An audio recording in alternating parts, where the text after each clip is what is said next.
Hi friends, welcome back to our channel. నేను మీ Naresh. Question మాది, answer మీది. ఈ యొక్క చిన్న కాన్సెప్ట్ తోడైతే మేము మీ ముందుకు వస్తున్నాము. సో మన ఛానల్లో రిలీజ్ అయ్యే క్వశ్చన్లకి ఎవరైతే సరైన సమాధానం అయితే ఇస్తారో వారికైతే బహుమతులు అయితే అందిస్తూనే ఉంటున్నాం. సో ప్రీవియస్ వీడియోలో కనుక మీరు ఒకసారి వెళ్ళి చూసినట్లయితే సబ్స్క్రైబర్లు విన్ అవుతూనే ఉన్నారు, వారికైతే బహుమతులు అయితే అందించడం జరుగుతుంది. సో ఇక్కడికైతే బాగుందండి. సో నా ఫ్రెండ్స్ కానీ అలాగే నాకు తెలిసిన వారు కానీ వాట్సాప్లలో మాత్రం నాకు చెప్పండి ఆన్సర్ అని మాత్రం ఇవ్వకండి, ఇలా మెసేజ్ చేయకండి, ఫోన్లు చేయకండి. సో సారీ, నేను అలాంటి చెప్పలేను, చేయలేను. సో ఎందుకంటే ఒక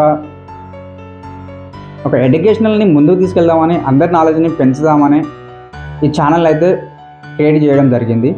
సో ఇలాంటి వాటికి మాత్రం నేను ఆన్సర్ ఇవ్వను. సో మీకు తెలిస్తే మాత్రం కింద కామెంట్ బాక్స్లో చెప్పండి, అది రైట్ అనేది అనుకో, నేను అప్రోచ్ అయ్యి వాళ్ళకైతే గిఫ్ట్లు అందించడానికి నా యొక్క సహకారం అంటే వాళ్ళకు ఉంటుంది.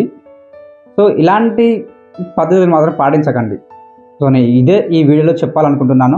సో ఈ క్వశ్చన్కు వెళ్ళిపోయే ముందు మీ ఫ్రెండ్స్, మీ ఫ్యామిలీ మెంబర్స్కి, సో ఎవరైతే ఇప్పుడు ప్రిపరేషన్లో అయితే స్టూడెంట్స్ ఉన్నారో, జాబ్ కోసం ఎవరైతే ప్రిపరేషన్లో ఉన్నారో వారికి మాత్రం ఈ వీడియోను షేర్ చేయండి. వారికి కొద్దిగైనా ఉపయోగపడుతుంది. మన ఛానల్లో రిలీజ్ అయ్యే క్వశ్చన్లకి ప్లస్ ఆ రిలీజ్ అయ్యే క్వశ్చన్లకి ఈక్వల్గా అయితే ఉండబోతుంది.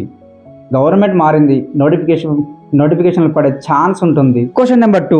ఒక వ్యక్తి పరిభాషలలో పెన్నుని టేబుల్ అని, టేబుల్ని చైర్ అని, చైర్ని ఫ్యాన్ అని, ఫ్యాన్ని రూఫ్ అని పిలుస్తారు. ఈ వ్యక్తి దేనిపై కూర్చుంటాడు? ఇది క్వశ్చన్. మళ్ళీ ఒకసారి చెప్తున్నా, రిపీట్ చేస్తున్నా, ఒకసారి వినండి. ఒక వ్యక్తి పరిభాషలలో పెన్నుని టేబుల్ అని, టేబుల్ని చైర్ అని, చైర్ని ఫ్యాన్ అని, ఫ్యాన్ని రూఫ్ అని పిలుస్తుంటారు. ఈ వ్యక్తి దేనిపై కూర్చుంటాడు? క్వశ్చన్ అయితే అర్థమైందనుకోండి. సో మీకు ఆన్సర్ తెలిస్తే మాత్రం కింద కామెంట్ బాక్స్లలో మాత్రం కామెంట్ చేయండి. కామెంట్ చేసిన వారికి మాత్రం మేము వారికైతే అప్రోచ్ అవుతాము. రైట్ ఆన్సర్ అయితే వారికైతే మేము బహుమతులు అయితే అందించడానికి సహకరిస్తాము.